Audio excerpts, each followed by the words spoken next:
Hey, welcome to the 175, a channel that's dedicated to clear thinking, food for thought, and common sense. Today's topic is the NFL and the police and the NFL. Colin Kaepernick, not too long ago, kneeled down in protest against police brutality. Of course, that was during the Ferguson riots, etc., and the Ferguson issue that brought this whole thing forward, along with few others, including Eddie Gray and even the issue in Florida with Trayvon Martin, was all false. Bottom line is the Ferguson thing didn't happen.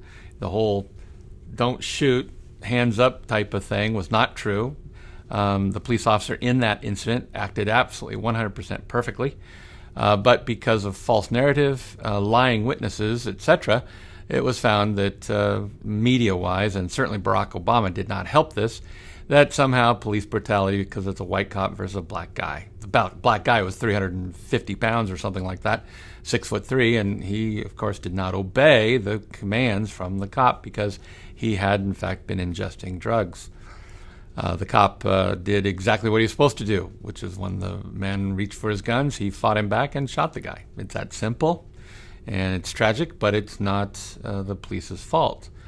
In fact, almost every single time with these issues, it's a matter of whether or not the victim or perpetrator, depending on who it is actually obeying the commands of the police, because the police don't know anytime they make a stop about anybody, whether or not that particular person could be armed or could be dangerous or running away from something. They just don't know, so they treat everybody as somebody that is suspect, a problem. Now, I've had friends who are African-American black folks who say that they've been pulled over unwarrantedly, etc. Well, I can't speak to that, but I know this. I know that there's a disproportionate propensity, statistically speaking, just purely stats, in the violence with young black guys towards police than there are with any other demographic. So I assume that the police are more cautious when that happens, when you pull over somebody. I don't think it has anything to do with racism. It's just purely factual. Now, that said, as long as somebody is obedient to said officers, hands up, put your hands where you can show them, walk backwards, etc., I think everything's fine.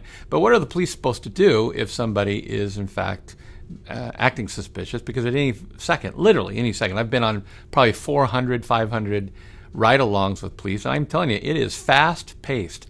There's just very little time to make any decisions whatsoever.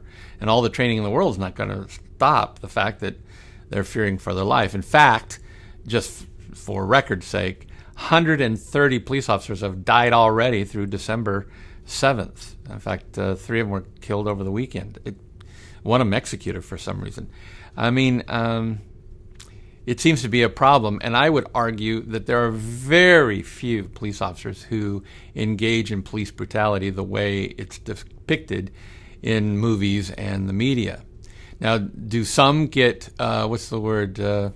adrenaline rush because they're going 120 miles an hour and they're running down somebody and then they have to make a split decision to make sure that the person is subdued? Well, yeah, maybe that is, but that's the problem of the person who's running, not the cop. The cop has to do whatever he's doing as fast as he can, and he's a human person, and so therefore adrenaline does run up, and in some cases anger fits in. As far as I'm concerned, we ought to be more lenient toward the police officer than we are toward the suspect and the perpetrator, because normally somebody's not running for no reason whatsoever. But Barack Obama changed all that in 2008 when he sicked the DOJ, the Department of Justice, on all sorts of police departments because they were not policing the way that he thought it should be. Unfortunately, that has left a real disdain throughout the country for police officers from the left, and you can see that in almost any YouTube where the leftist wackos from Portland or Seattle are spitting and throwing things at police officers who are just trying to keep order. Seems kind of tragic to me, but in my interaction with lots and lots of police agencies over the years, both written and verbal, and personal ride-alongs, I have never ran into a true racist police guy. I'm sure they're there. It's just that Rarely do you ever see it shown out in the police force. So, my advice for everyone is to obey the police. When they tell you to do something, do it exactly as you hear it, and don't be belligerent, and then you'll find most police officers are relatively reasonable. If you do find yourself being belligerent, angry, spitting, and et cetera, well, who knows what will happen or what might happen. It's amazing. I've also seen a couple times when police officers had done something that isn't quite illegal, but it's not quite ethical either, in the fact of trying to deal with somebody that's really difficult.